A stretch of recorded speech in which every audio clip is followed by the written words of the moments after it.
Are you sick of dying in Demonologist? Can you just not figure out what all these items that we have in the game do? Or are you getting stuck getting one or two pieces of evidence but not being able to finally capitalize on getting the ghost? Well, look no further, buddy. This guide right here is going to be your one-stop shop for all of the items you need to know how to use to get the evidence that you need to find the ghost. So first off, we will go with all the free items that you get automatically with each hunt. And then after, we will give you some of the optional items that you can buy that will make your life a hell of a lot easier as you're hunting in the game.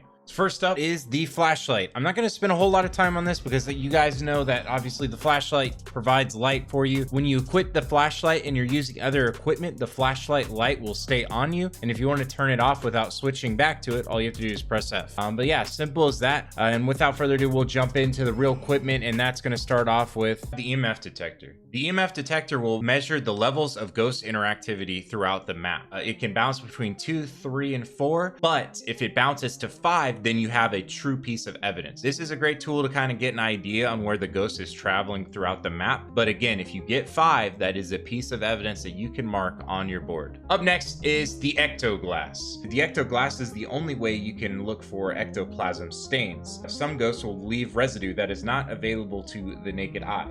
With the Ecto glass, we can see this. And these are big white stains that will, 1, indicate that you have evidence for ectoplasm, and 2, will guarantee that that is the ghost room. Up next is the spirit box. When you left click, you'll hold the spirit box to your face, and as you're talking, you'll see the sound waves start moving. As provided in the Demonologist Discord, the spirit box phrases that you can use currently are, can you talk? What is your name? Can you speak? Where are you? And when did you die? Now, when you get the evidence for spirit box, you will see the little ghost light up blue as it's talking.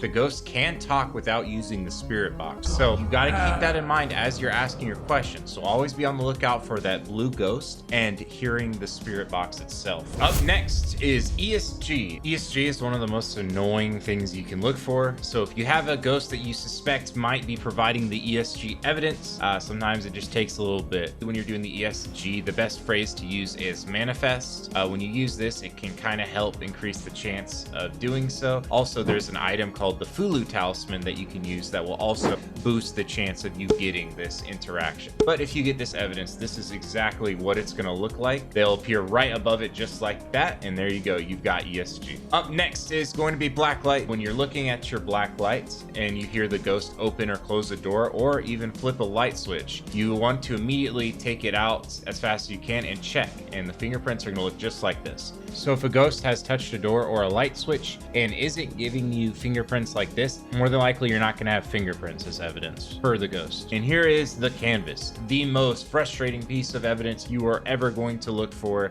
in the game. It's pretty cool once you do get the evidence, as the ghost will draw you a nice little painting here.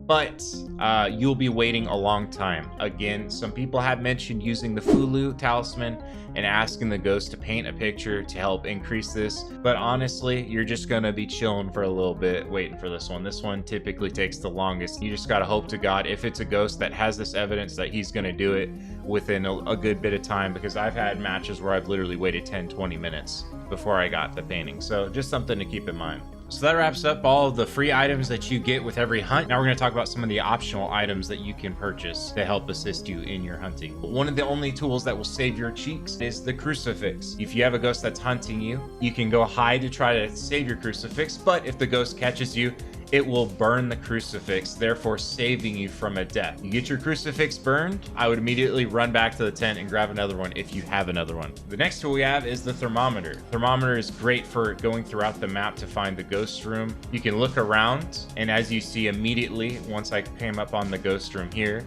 the thermometer dropped from 20 down to below 15 and 10. 15 and 10 seems to be the area I've had the best luck in finding ghost rooms, but when you're looking for evidence for freezing temperatures, you can also use this tool. If it hits 0 degrees Celsius, that is freezing temperatures, and the white line also turns a shade of blue. The other way you're also going to be able to look for freezing temperature is with your breath, but from my experience, the thermometer is a faster way to get evidence of freezing temperatures as opposed to waiting to see your breath. So up next we have Sanity Pills. These are really good for if your sanity is dropping. The lower your sanity is, the more likely you are to get hunted. The percentage that you can gain back from Sanity Pills, you can get 40% back if you're playing on easy, 30% if if it's on medium mode, and 20% if it's on hard. Up next is the candle, old reliable. You can use the candle for another light source, even though it's not as good as the flashlight. But the other thing it does is it helps maintain your sanity. So even if there isn't a light source around you, aside from the candle, your sanity is going to drop at a much lower rate than it would with no candle. The other thing that's great about the candle, it is often a secondary objective for the abandoned house map where you have to get the ghost to blow the candle out. So you always want to kind of keep one on you if you are playing on the abandoned house map. They're super cheap, but like I said, they're always reliable. So definitely something to always take with you when you're going out hunting. Here we are, we have the tripod camera. I haven't found too much use for this aside from using it to try to determine if you have a Goryo ghost, because the Goryo can interact with the ESG, but it will not interact if there's anyone nearby. So the camera is probably perfect for that instance. You can also, if you're kind of scared and you don't want to be dropping sanity fast, go hang out in the tents. Once you set it up, stay in the tent, wait for the ESG or canvas evidence. So that's one thing you can use this for. Up next, as I've mentioned, for some of the other items to increase interactions, you're gonna have the Fulu talisman. Once you burn it, it will increase the ghost interactions with you. It could be from causing events to straight up giving you evidence, which is why most people will use it getting a canvas painting or ESG. In some cases, I'll bring 2 and burn one as soon as I come into the house, and then burn one a little bit later if I feel like it's a canvas or ESG evidence piece that I need to get. But yeah, guys, that's it. This is all the equipment.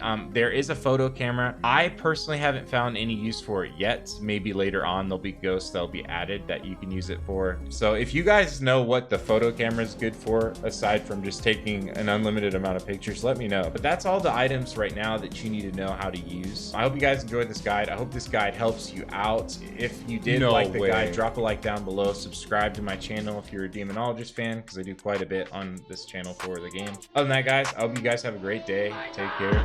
Peace.